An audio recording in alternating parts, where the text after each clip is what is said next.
What's up, guys? Alright, so moving ahead a little bit with the B2 cleanup. Got it all torn down for the most part. Just to tear the shocks apart and stuff over there, and the diff and all that, but that'll be another day. For now, just to get these sent out to get redone. I was going to take them up to the shop and clean them up a little bit. I'm not going to get crazy with trying to get all the scratches out. I mean, the car, it is a race car. It's going to get beat up again. But I just want it more presentable. It's getting rough. And maybe this time I'll actually put chassis protector on it. So the motor plate isn't too bad, but listen, I'm not going to try and get every scratch out. Pretty much just knock the sharpness off of everything. And, you know, what comes out, comes out. Make it black again, and we'll be good to go. So I'm going to head up there now. Alright, so what I'm going to do is, you'll waste a lot of time just sanding, anodizing.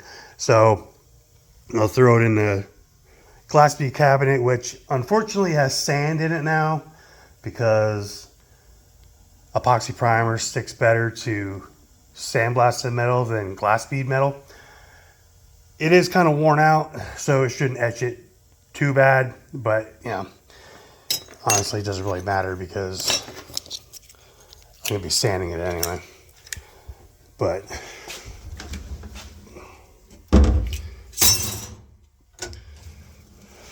you might be able to see it. This thing needs a new piece of glass. I think I have some over there. Or not. I'm going to go to the hardware store and get some. But I'm not going to be able to do this with two hands. Hang on. Here we go. Let's try this.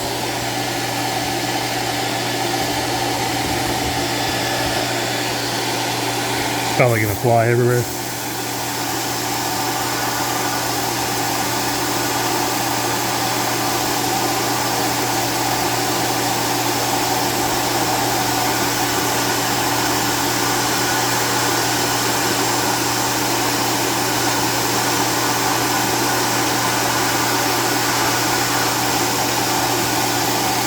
I'm gonna finish this up, then I'll come back. Oh, I could have just set it there like that.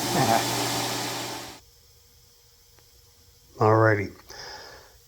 So that's done. Now I don't do all of it because this is all gonna get chemically stripped before it gets redone.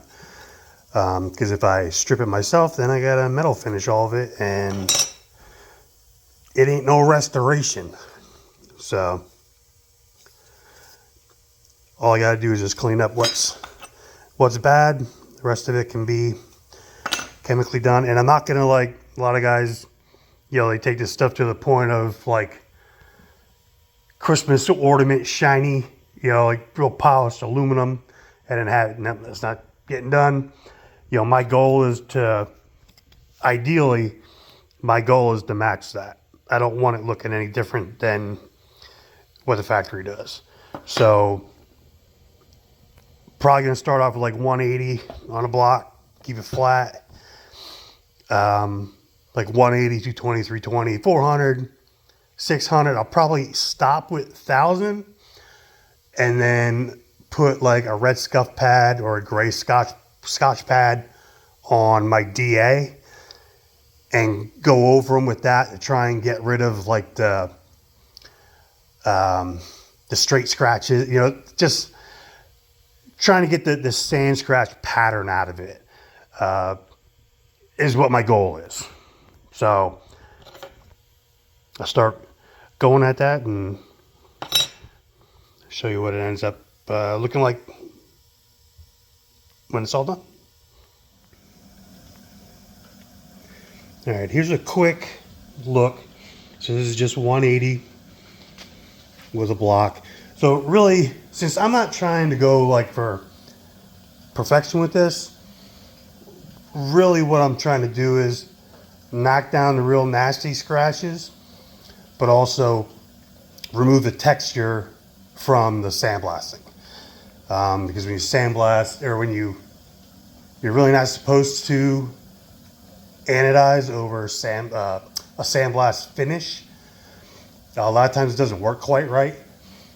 But you can see the difference between like it's hard to see in here, but like in between the screws here, it's like a little bit of a depression, and it doesn't really come up. But you know, me looking at it with my eyes, I can see the texture in between there where it's sanded, you know, all around it, but it still has that little texture in the middle. You might actually be able to see it. You can kind of see it better in the back because I didn't get crazy, but see, it has like a little bit of like pitting, so to speak. So that's just from the sandblast, and being as though that lays on top of the chassis, I don't really care what it looks like. And the more you sand on it, the more material you remove, and I don't want to make them any thinner than they already are. So my goal is to get rid of the texture from the sandblasting quick. That's why glass bead is typically better for doing this kind of stuff, because you don't really got to hog on it so much. But knock down the sharpness of the scratches. And like I said, I'm not getting crazy because all these parts are going right back on a race car, and the plastic chassis looks just as bad as these did. So I may actually try and do something with the chassis. I probably, yeah, maybe like sand it down, like block it down to like 400 grit or something, and like try polishing it a little bit. But you know, I'm pretty much happy with how this is. So now I'm just gonna step it down to like 220, 320. I'll probably even do like 400 wet, 600 wet, 1000 wet. I may even stop at 600. I'll just kind of see how it goes as I just, you know, see the kind of sheen it has and see how it's looking. And I might just say, yeah, screw it, you know, it's good enough. But I mean, you saw how bad that kick-up was screwed up, and yeah, it's pretty much all gone now. So there's a couple little scratches. You see the dark scratches, and that's from the sandblast etching and then not being able to get at it with the sandpaper. So yeah, and the motor plate, there was really nothing really wrong with the motor plate. So I'll finish sanding these down to where I'm kind of happy with it, and show you what it looks like then. All right, so I'm done with them. I kind of cheated a little bit. I went 320 and then hit it with my little Palm DA with 400, and then wet sand them with some worn out 400, and then hit them with some 3000 wet on my DA. So it's actually a little shinier than I was planning on making it, but it's not bad. As I'm not striving for perfection, but they're a hell of a lot nicer than they were. So they'll look good when I get them back. And typically the anodized process with the etch, it'll kind of dull it off a little bit. So I'm hoping it'll be somewhere around there when it's all said and done. So yeah, so I'm happy.